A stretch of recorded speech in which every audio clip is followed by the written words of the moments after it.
porque, em decorrência de tudo aquilo que a gente já sabe, de uma estratégia unificada de enfrentamento à pandemia no plano nacional, em decorrência da falta de planejamento, meu caro Bruno, já nos deparamos com crise de desabastecimento. Quinta-feira, conversei com o ministro da Saúde, Pazuello, que enviou respiradores, monitores, mas disse a mim, governadora, infelizmente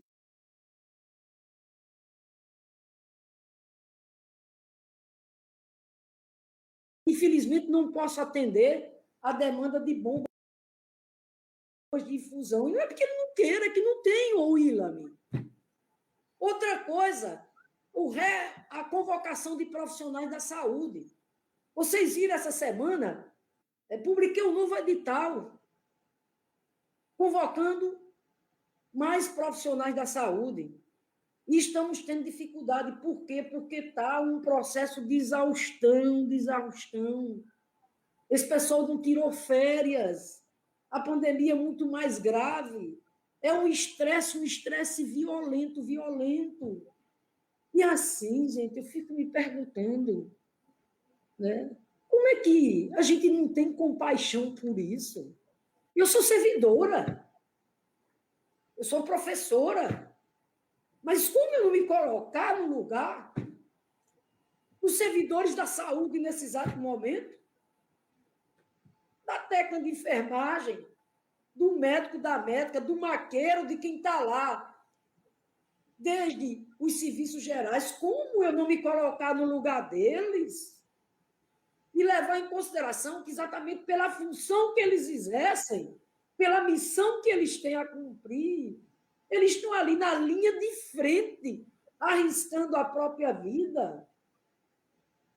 Então, isso aqui é um dado concreto, que a gente tem a obrigação de levar em consideração. Por quê? Porque para abrir leitos, minha gente, além dos equipamentos, com a complexidade que tem essa doença, é preciso de pessoal. E pessoal, inclusive, preparado. Então, é diante dessas dificuldades, que não é só aqui, é em todo o país, que eu tenho dito exatamente à população: se cuidem. Que eu tenho dito à população: é preciso medidas mais duras, mais restritivas. Por quê? Porque não adianta só abrir leitos. Isso é um poço sem fim. Ontem eu conversava com o governador Rui Costa e dizendo para mim, abriu 300 leitos de UTI lá no estado da Bahia, que é uma população 3 vezes maior do que o Rio Grande do Norte, e em 15 dias os leitos de UTI foram embora, dado o avanço exatamente da pandemia.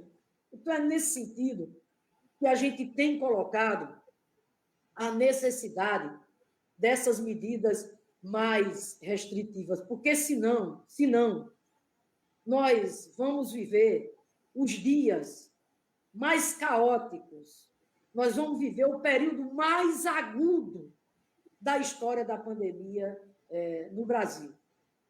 E nós não temos, de maneira nenhuma, o direito, William, de não fazer o possível e o impossível, está entendendo? Para que isso não aconteça. Eu estou aqui conversando com vocês e, ao mesmo tempo, aqui participando da reunião do Fórum dos Governadores. Ontem, a minha última participação passava de meia-noite. E eu vou dizer aqui para vocês o que eu coloquei exatamente para eles. Nesse momento, mais do que nunca, nós precisamos, repito, de união. E, dado o avanço exatamente da pandemia, nós precisamos tomar medidas mais duras, medidas mais restritivas. E aí respondo já exatamente a você. Até sexta-feira, nós estaremos anunciando medidas mais duras, medidas mais restritivas para conter, para reduzir a transmissibilidade do vírus no Rio Grande do Norte e, ao mesmo tempo, garantir a assistência a saúde do povo do Rio Grande do Norte, abrindo exatamente mais leitos. Agora, o ideal era realmente uma medida a nível nacional. Por isso que ontem, na reunião com o presidente da Câmara, Arthur Lira, defendi, sim, as medidas sugeridas pelo CONAS, que é o Conselho Nacional de Secretários de Saúde. Que medidas são essas? Um pacto nacional em defesa da vida. Eu disse ao presidente Arthur Lira ontem, presidente, quero aqui louvar a sua iniciativa, o seu gesto de acolher os governadores, o senhor está acolhendo o povo brasileiro. Ressaltar aqui, muito importante, o que nós estamos discutindo, que são as medidas legislativas, tanto para desburocratizar o processo de aquisição de vacinas, como as medidas legislativas para acelerar o financiamento de recursos para a saúde e o auxílio emergencial, urgente. Então, louvo exatamente, né, essa iniciativa. Agora, para além disso, presidente, era muito importante que, nesse momento, por que o Congresso Nacional não abraçar essa mensagem do Conselho Nacional de Secretários de Saúde, que é decretarmos um pacto nacional em defesa da vida, que começaria reunindo todos os poderes e a sociedade, os trabalhadores, o setor produtivo, as atividades produtivas econômicas em geral, indústria, comércio, as instituições religiosas e acadêmicas. Esse é o caminho exatamente que o CONAS está defendendo. E que eu estou defendendo aqui no Fórum dos Governadores. Coloquei ontem para o Fórum dos Governadores e continuo aqui defendendo que nós devíamos, nesse momento, Bruno, tentar uniformizar essas medidas restritivas para que a gente pudesse conclamar a sociedade brasileira, fazer um toque de recolher a nível nacional, como o CONAS exatamente está proclamando, para que aí sim a gente pudesse ter uma efetividade mais segura, pudesse ter uma eficácia maior dessas medidas que precisam manter o distanciamento social, manter o isolamento social, portanto, evitando as aglomerações e trazer aquilo exatamente que nós precisamos, que é conter exatamente essa onda, porque senão eu não sei o que é que vai acontecer. Eu não sei o que Governador, é que vai acontecer. Governador, eu vou passar aqui para Bruno para fazer outra questão, mas sobre o decreto que a senhora falou que vai ser mais restritivo até o fim da semana, a senhora poderia adiantar como poderia ser o teor desse decreto, se vai ampliar o horário do toque de recolher ou se vai haver algum tipo de restrições para algumas atividades? Olha, William, nós estamos aqui em fase de discussão, até porque né, nós temos, inclusive, reuniões hoje, ao longo do dia, mas, evidentemente, que o que eu posso adiantar para você é que as medidas mais restritivas vêm, sim, na direção de conter as aglomerações, portanto, cada vez mais manter o distanciamento social, né? E manter o distanciamento social. Então, as medidas, eu não posso aqui adiantar o conteúdo para você, mas elas serão trabalhadas nesse contexto, tanto do ponto de vista do horário de funcionamento do toque de recolher, como também no que diz respeito, William, ao funcionamento, tanto no que diz respeito também à suspensão do funcionamento de algumas atividades. Bruno. Respondi? Responda. Governadora, Governadora, mais uma vez, boa tarde. Como é que a senhora, além da pandemia, a senhora tem que lidar com a questão das fake news? Teve essa dos 18 bilhões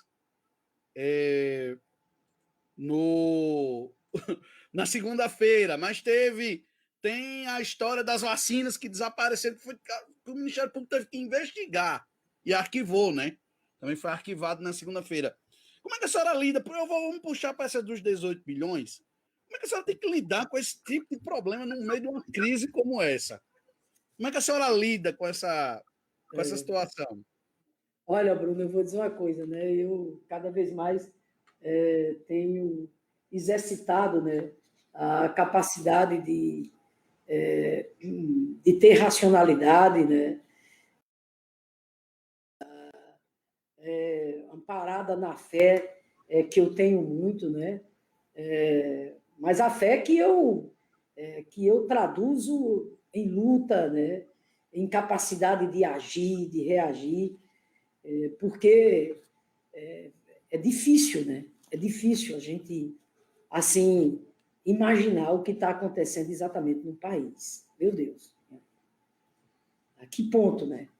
De repente parece que tem pessoas, né, que resolveram banalizar o dom da vida. Tem pessoas, né, que de repente estão naturalizando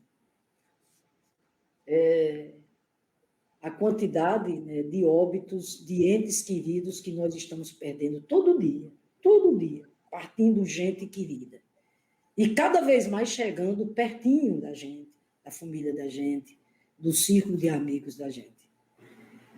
Então, eu coloco isso, portanto, para questionar como é que, meu Deus, a maior autoridade do país se passa para um ato daquele.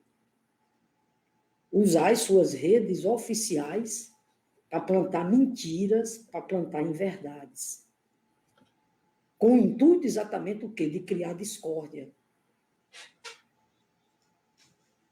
Insinuações. Porque uma coisa é prestar contas e a transparência. Isso é nosso dever. Aliás, eu desafio aqui qual é o Estado, tá entendendo? Que tenha um maior grau de zelo com a transparência dos nossos atos do que o Rio Grande do Norte. Aqui não tem nada o que esconder, nada. É tudo limpo, claro, como a luz do sol. Me permita aqui, por exemplo, falar da Controladoria Geral do Estado.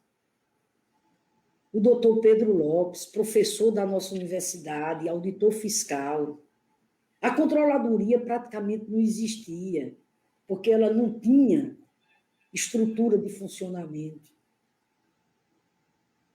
E nós conseguimos, junto ao Tribunal de Contas do Estado, sensibilizamos e conseguimos fazer um processo seletivo onde contratamos mais de 20 auditores e estão lá fazendo um trabalho belíssimo. Por que belíssimo? Porque é de zelar pela gestão e uso tanto dos bens públicos como dos recursos públicos. Todo o dinheiro que nós recebemos com relação à Covid está lá, tostão por tostão, explicado em que é que foi exatamente aplicado. Então, voltemos aqui à pergunta de Bruno. Então, o que é que o presidente faz?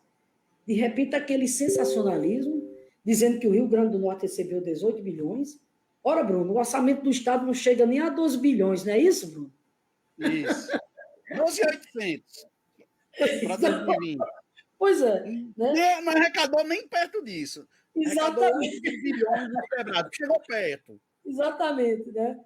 Então, veja, repito, numa atitude ali deliberada, né, de confundir, de repente quer o quê? Jogar a população contra os governadores. Aí misturou tudo, né? Ali aparecem as transferências constitucionais obrigatórias, né? Como FPE, FPM, Fundeb, SUS. Ora, pelo amor de Deus, né? O imposto de renda que eu pago, que você paga, que todo mundo paga, mas quem arrecada esse imposto, William, é o governo federal. E a ele cabe exatamente o quê? Fazer a redistribuição, né? Assim como, por exemplo, o ICMS. Todo mundo paga o imposto sobre circulação de mercadorias, todo mundo paga. Quem é que organiza o recolhimento desses tributos? É o Estado. E ao Estado, o que é que ele faz depois? Ele redistribui, conforme a lei, para estados e municípios. Portanto, isso aqui não é nenhum favor, isso é mandamento constitucional, isso é pacto federativo. Aliás, Bruno e William, se tem uma coisa assim que me irrita é quando eu vejo, sabe, de repente, essa versão totalmente retrógrada, né, fisiológica, patrimonialista, antirrepublicana, de dizer, olha, o governo federal mandou tanto para o Rio Grande do Norte, e o governador não agradece. Olhe, gente, o que é isso? Isso é dever constitucional. Eu não estou aqui pedindo favor para a Fátima. Eu estou aqui indo em busca daquilo que a Constituição nos assegura, que é direito do povo do Rio Grande do Norte. Por exemplo, o dinheiro do SUS é do povo do Rio Grande do Norte, o dinheiro do Fundeb é do povo do Rio Grande do Norte, e nem para a prefeitura. E nem para a prefeitura, na hora que eu repasso o ICMS para as prefeituras, eu não estou fazendo favor nenhum às prefeituras. Na hora que eu repasso o dinheiro do Fundeb para os 167 municípios do Estado, e diga-se de passagem, no Pacto Federativo, Bruno, quem mais financia o Fundeb são os estados, William. Porque o principal imposto que compõe a cesta de recursos do Fundeb é o ICMS. E o ICMS é um imposto de caráter, é um imposto estadual. Mas na hora que eu repasso o ICMS para os municípios, para Mossoró, para todo mundo, assim como o Fundeb, eu não estou fazendo favor nenhum. Então, amigo, eu queria só lhe dizer o seguinte: a receita total do governo do Estado em 2020, incluindo a arrecadação própria e transferências recebidas, foi de 11,9 bilhões. E eles disseram que a gente tinha recebido 18. Onde é que está esse restante desse dinheiro, Bruno e William? Essas receitas, onde é que está, Bruno e William? Vocês, como bons jornalistas, né, podem aí investigar. Mas vamos lá. Dessas receitas, né, 5,7 bilhões foram de transferências recebidas da União, incluindo as transferências constitucionais, que respondem por cerca de 85%. Vamos lá. O montante destinado especificamente para a Covid no Rio Grande do Norte foi de 300 milhões para a saúde e 32 milhões para a cultura. Eu estou falando do enfrentamento à saúde. 300 milhões e 32 milhões para a cultura, que foi a lei Aldir Blanc, né? Referente à lei 173/20, que estabelece o programa federativo de enfrentamento ao coronavírus, nós recebemos 145 milhões especificamente para o combate à pandemia. Foram transferidos outros recursos por compensação de perda de receita da arrecadação própria, na ordem de 440 milhões, que aí foi o chamado auxílio federativo, entre outras, né? Então, o fato que eu quero aqui deixar muito claramente, repito, que todo e qualquer recurso que a gente tem recebido do governo federal e está lá, está entendendo, estampado exatamente nos nossos portais de transparências, com tudo bem delimitado e prestado contas, como é exatamente do nosso dever. No mais, é lamentar que, repito, né, a maior autoridade do país se preste a esse tipo de coisa. As fake news, Bruno, é assim, é uma coisa insana. Mentiras e mais mentiras. Outro dia, até para comentar aqui com você, olha que coisa insana, né? Nós temos um servidor lá no centro administrativo acometido de Covid. Ele, inclusive, exerce a função de garçom. E nós estamos todos aqui em orações por ele, etc. Aí, de repente, sai uma fake news dizendo que esse garçom trabalhava na minha casa e que estava acometido de Covid e que nós não tínhamos dados não tínhamos dado assistência nenhuma. Minha Nossa Senhora, né? Primeiro, né, o garçom não sabe nem onde eu moro. E não tinha nenhum problema, de repente, né, dele vir à minha casa saber onde eu moro. Mas ele não sabe nem onde eu moro, né? Na verdade, vocês sabem que quando eu assumi, eu resolvi ficar na minha casa aqui em Ponta Negra, né? Eu continuo com a mesma minha vida, morando aqui com minha irmã, Tetê, que é professora do Estado, Conceição, que é também professora, veio para cá, nesse período agora de pandemia, ela veio para cá ficar conosco também. Então, continuo com a mesma minha vida, os mesmos vizinhos de sempre, aqui no conjunto Ponta Negra, onde eu moro há muito tempo. Confesso que naquele momento foi difícil, porque tinha todo aquele debate, toda aquela discussão, mas você agora com essa missão institucional de governadora, não dá a senhora ficar na casa onde a senhora mora, tem que ir para outro local, e eu, lá bastante, bati o martelo e disse, por favor, deixa eu tentar. Deixa eu tentar, não é aqui por sensacionalismo ou por exibicionismo, não, é porque eu me sinto melhor na minha casa. Eu me sinto melhor, tá entendendo? Onde eu vivo há muitos anos. Eu quero, sabe, Bruno, manter minha identidade, para além, repito, da missão institucional que exerço. Mas o que eu sou e o que eu serei sempre é a professora. É a professora. Então, só para responder aqui a você, então, por exemplo, o quadro lá dos servidores, dos agentes de segurança que eram à disposição do governo do Estado, era quase 200. Eu disse, pode cortar isso aí para 30%. Não tem necessidade, precisando de policial na rua e essa quantidade de policiais no centro administrativo.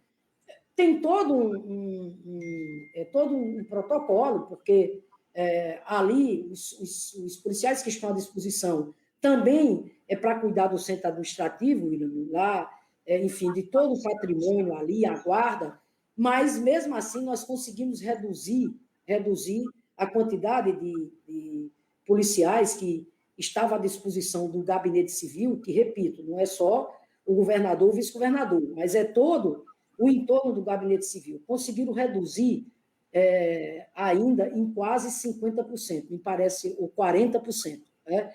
Então, de forma que o que eu quero aqui colocar é isso, é uma fake news atrás da outra, e tudo por pura maldade, pura maldade. Lá vem a fake news, por exemplo, de dizer que a gente fechou leitos de UTI. Que canalice, canalhas, canalhas, canalhas.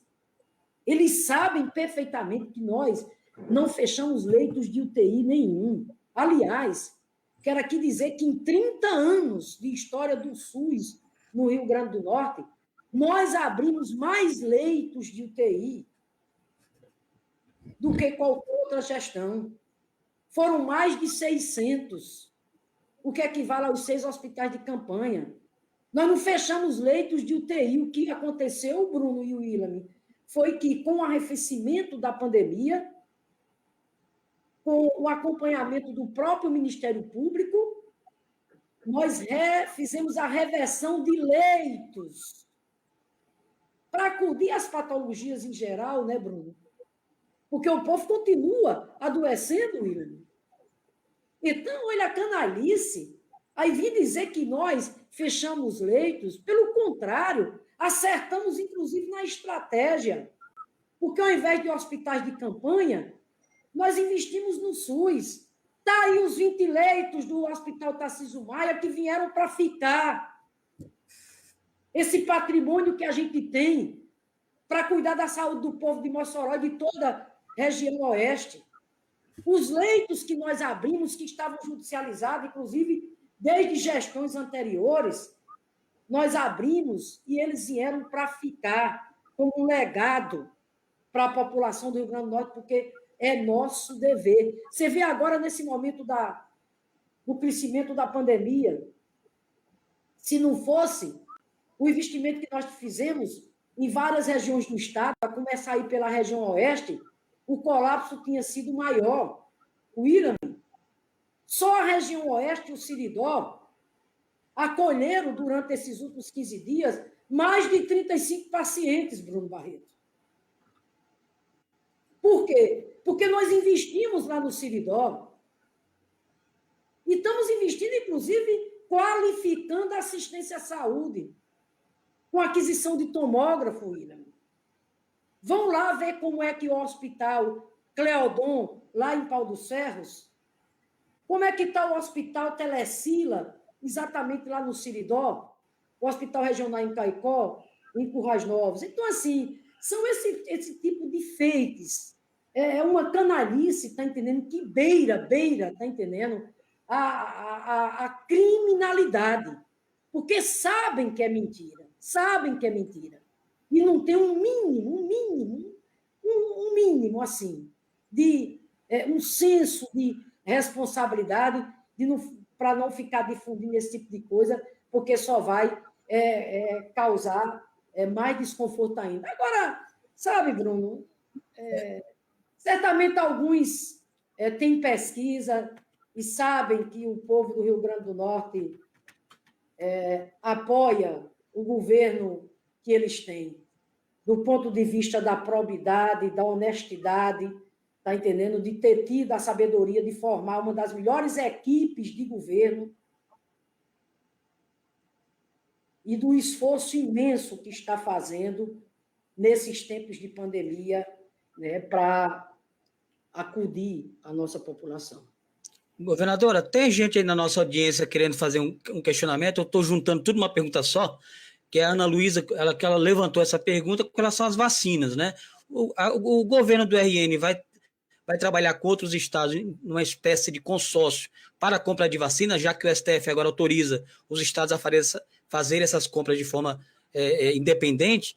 Como é que a senhora está se mobilizando com relação à compra da vacina? E sobre a Sputnik V, já que o governo conheceu o laboratório da União Química, né? Saiu alguma coisa prática dali ou foi apenas uma visita protocolar? O que existe de prático assim, em termos de compras de vacinas? Não, a visita não foi só protocolar, não, foi muito importante. Eu não pude ir, participei de forma virtual, conforme vocês acompanharam, dado umas agendas inadiáveis que eu tinha aqui, mas fui muito bem representada, o povo, através do nosso vice-governador e do secretário de Tributação, Carlos Eduardo Xavier. O fato é que foi muito importante a visita, William, porque eles viram de perto a capacidade realmente que a União Química terá, tá entendendo, de assegurar uma boa produção, tá entendendo, de vacinas. Então, isso foi muito importante, porque é mais uma alternativa que nós teremos de compra de vacinas, certo? Mais uma alternativa que nós teremos, né? E no tocante a essa questão, eu, respondendo a você, quero dizer o seguinte: os governadores continuam aqui totalmente empenhados em busca de comprar vacinas. Continuamos aqui totalmente empenhados. Agora, dentro de uma modelagem, que é comprar as vacinas, mas entregar essas doses de vacinas ao Plano Nacional de Imunização, coordenado exatamente pelo Ministério da Saúde. É esse o caminho que o CONAS defende, o Conselho Nacional de Secretários de Saúde, e eu, particularmente, tenho feito aqui a maior defesa aos governadores do Nordeste, o governador Hélio Dias, que é o governador do Piauí, que é quem coordena a estratégia da saúde no grupo do Fórum, de forma que nós não podemos abrir mão do Plano Nacional de Imunização de maneira nenhuma. Eu vou dizer uma coisa para vocês, está entendendo? Se isso acontecer, é uma tragédia. Uma tragédia. As políticas públicas de imunização nesse país é um dos maiores legados do SUS.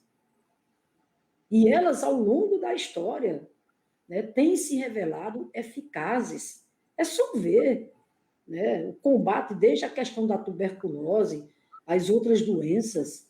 Então, né, num momento como esse, dada a gravidade dessa pandemia, mais do que nunca, nós temos que zelar pelo Plano Nacional de Imunização.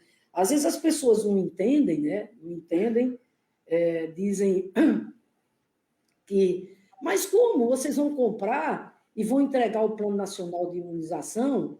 Não, veja, primeiro a ideia da gente, dos estados poderem comprar é importante, é muito importante, para ajudar o próprio governo federal. E, nesse aspecto, né, o ministro está totalmente alinhado conosco.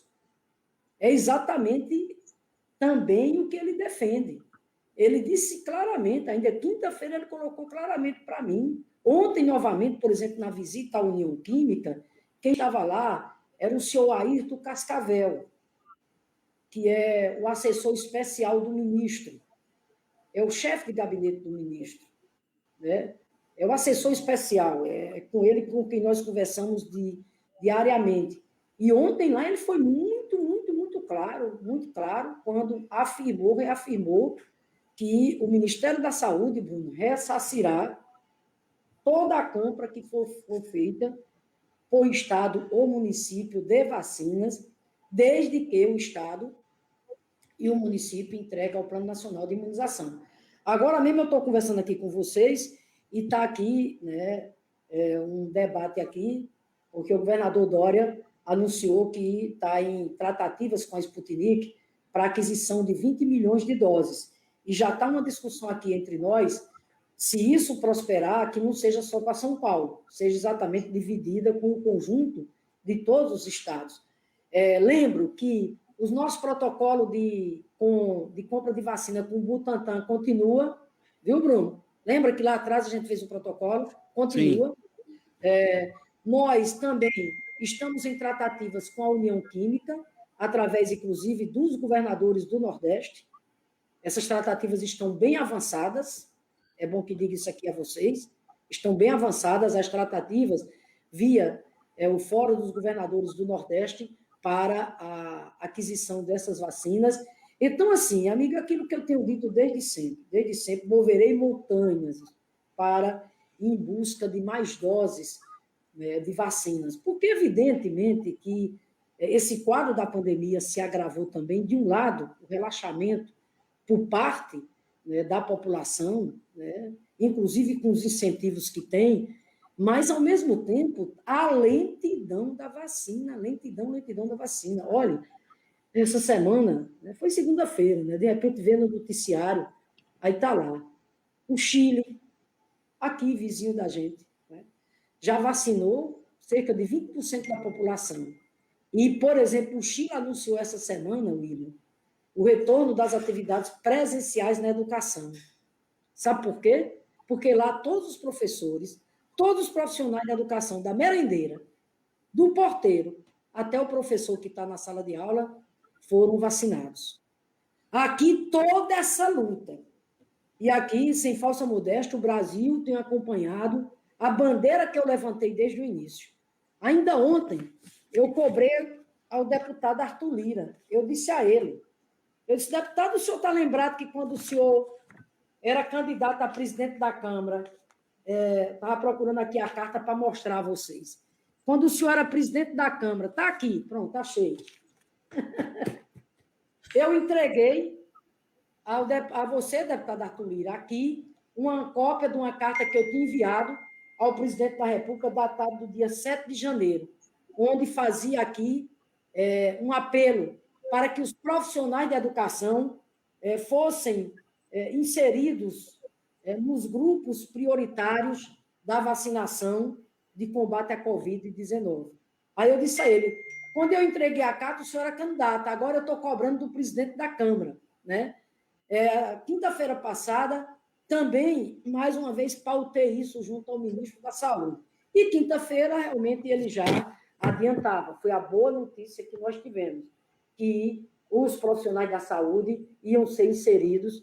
Na verdade, eles estão antecipando a vacinação dos profissionais da saúde nos chamados grupos prioritários. E hoje, inclusive, o Ministério da Saúde, o governo federal, confirmou, através de uma consulta feita... Da educação, não? Hein? Da educação, não? Isso. Da educação, desculpa.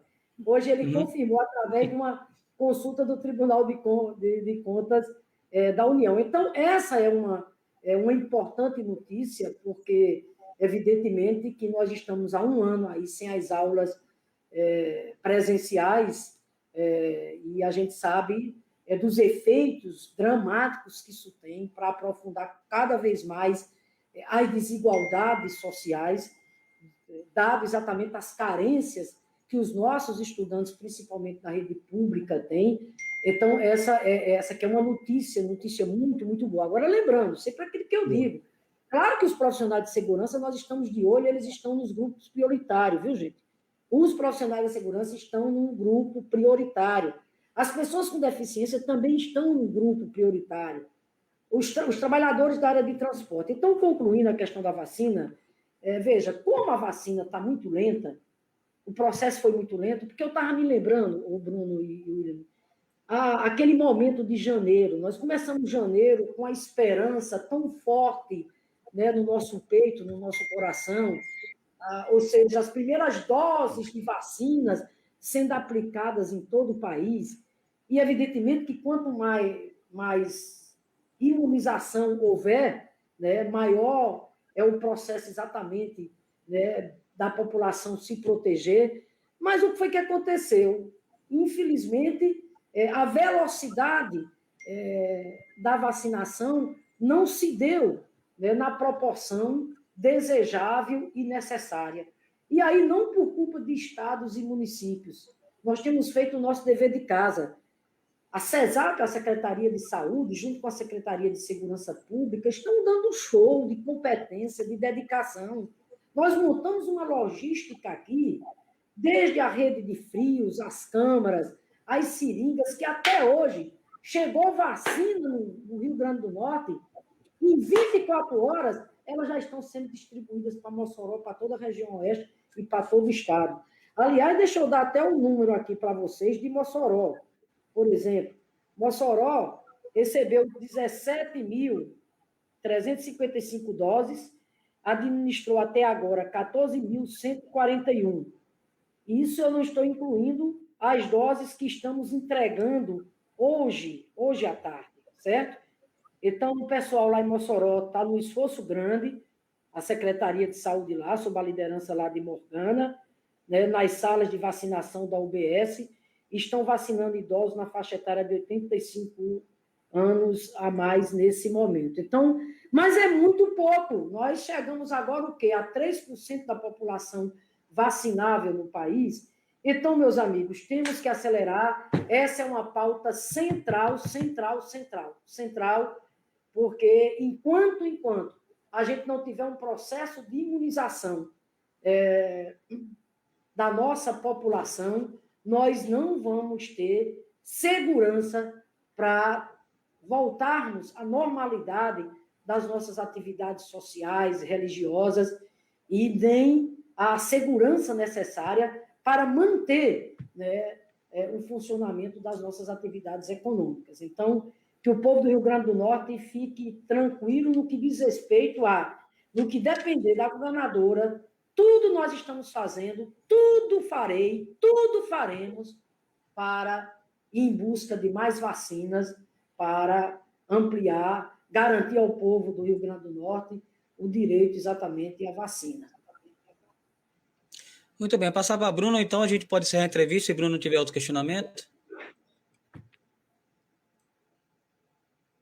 Está mutado, Bruno. Só perguntar à governadora como é que tem sido o comportamento dos prefeitos em relação à questão das recomendações, quando o decreto recomenda. Como é que tem sido a adesão? Vocês têm algum controle aí se a maioria dos prefeitos tem aderido às medidas restritivas? A maioria, sim, tem aderido, né?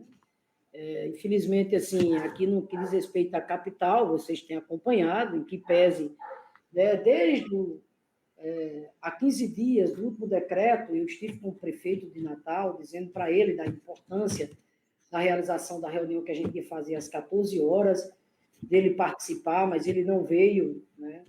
O secretário de Saúde também não veio, não sei se provavelmente por orientação dele, né? No final da reunião apareceu a secretária adjunta, mas os demais prefeitos da região metropolitana participaram. Mossoró, sim, o prefeito Alisson tem participado das reuniões que eu tenho convocado. Tem havido aí uns desencontros, né? Me parece que, no tocante às atividades educacionais, a determinação de suspensão das atividades na educação parece que não está seguindo. Eu confesso que eu não tenho maiores dados a esse respeito, né? Como eu já...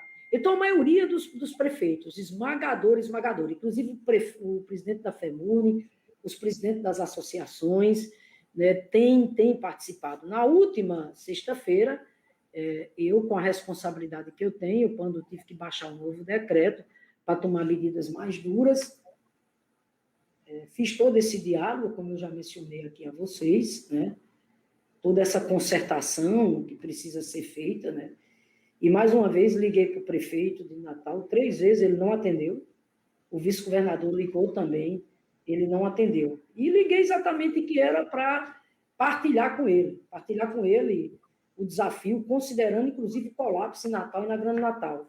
Como é que a senhora avalia esse comportamento de Álvaro Dias? Olha, aí cabe à população julgar. Eu lamento, espero, inclusive, está entendendo que o prefeito repense isso, entendeu? Porque, na verdade, o que nós queremos aqui é diálogo. O que nós precisamos mais do que nunca é de união e não de discórdia.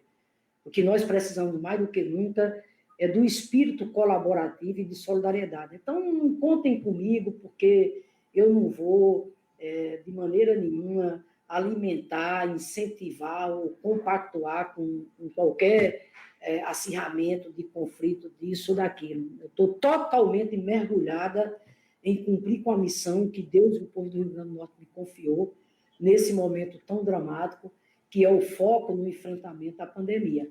Mas, ainda só para concluir, por exemplo, o prefeito Alisson, que pese, como eu disse aqui, no sábado à noite, eles não respeitaram a questão do decreto do toque de recolher, mas o prefeito tem dialogado comigo todas as vezes que eu ligo para ele, bem como tenho também dialogado com ele. Tenho atendido todas as vezes que ele procura a governadora. Ontem falei com ele, hoje vou ter, inclusive, uma audiência com ele, com o prefeito, para a gente integrar cada vez mais o trabalho das nossas equipes, seja de saúde, bem como também das forças de segurança. Afinal de contas, Mossoró não é uma cidade qualquer, é a segunda cidade. A deputada Isolda, quero aqui, inclusive, parabenizar a deputada Isolda, que ligou para o prefeito Alisson, se colocando à disposição, inclusive para ajudar naquilo que for preciso, colocando o mandato dela à disposição. É isso que tem que ser feito. Isso que tem que ser feito, nós temos que separar toda e qualquer divergência, seja de natureza política, ideológica, seja lá do que for. E, nesse momento, temos que estar todos ali de mãos dadas, né, para enfrentar essa pandemia. Então, a maioria esmagadora dos prefeitos. O Seridó, por exemplo, todo alinhado, o pessoal da região oeste, a prefeita Mariana, lá em Pau dos Ferros, vem seguindo religiosamente os decretos estaduais. Enfim, a maioria esmagadora dos prefeitos, Bruno. O diálogo tem sido muito bom e os prefeitos se dando conta exatamente da gravidade da situação, até porque o problema começa, né, primeiro na porta da casa deles, que é exatamente a prefeitura. A gente tem que atentar para aquilo que eu estou dizendo o tempo todo. Não se iludam, porque não tem leito de UTI que dê jeito. Não tem leito de UTI que dê jeito. Então, a medida protetiva, nesse momento, ela é imprescindível. Ela é insubstituível. Por quê? Porque, infelizmente, não tem leito de UTI mais suficiente. E esse problema não é só do Rio Grande do Norte, é um problema nacional. Alguns dias atrás, uns irmãos podiam socorrer os outros como nós fizemos socorrendo os irmãos amazonenses. Agora não tem mais. O país colapsou. Será que nós não vamos nos dar conta das pessoas indo embora todo dia? Não, gente. Não. Eu não vou perder a fé. Eu não vou perder a crença de acreditar no ser humano. E o povo do Rio Grande do Norte é um povo que tem espírito de solidariedade. Eu não tenho nenhuma dúvida que nós vamos vencer, porque a maioria do povo do Rio Grande do Norte é um povo que preserva o amor à vida, que cultiva os princípios da solidariedade, da compaixão, do amor ao próximo. Eu quero terminar, Bruno, dizendo uma coisa aqui para vocês que foi o mote dessa nossa entrevista. O desejável é o que o CONAS está proclamando. Pacto Nacional em Defesa da Vida. Reunindo todos os poderes, como a gente tem feito nos planos locais. Por que não, Bruno? Por que não o Congresso Nacional, o presidente da Câmara e do Senado, chamar os demais poderes? Inclusive, eles têm diálogo com o presidente da República e fazer essa tentativa com o presidente da República, chamar as entidades representativas do empresariado a nível nacional. Está aí a empresária Luiza, do Magazine Luiza, uma luta bonita, liderando o movimento por mais vacinas. Então, assim, o Pacto Nacional, o que é que seria? Repito, Congresso Nacional, chamando os demais poderes, junto com os governadores, os prefeitos e a sociedade civil como um todo. E aí, um toque de recolher por 15 dias em todo o país, com medidas mais duras, medidas mais restritivas, para que a gente dê uma pancada nesse vírus e a gente consiga evitar mais mortes e garantir um dos direitos mais sagrados à população, que é o direito à sobrevivência. Agora, Bruno, é preciso entender aqui o seguinte, que isso ao lado de acelerar, mais vacinas, porque isso aqui é central, a questão de mais vacinas. E, ao mesmo tempo, a questão do financiamento com o foco para o auxílio emergencial. Porque eu vou dizer uma coisa aqui a vocês, meus amigos. É muito fácil chegar aqui e dizer que devia ter um lockdown a nível nacional. Agora, William, pergunta a você e a Bruno. Como fazer isso sem auxílio emergencial, Bruno Barreto?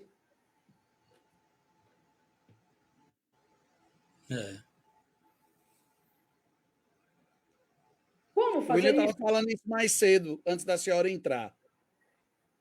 E falou sobre exatamente isso aí. Essa é a discussão que tem aqui no Fórum dos Governadores.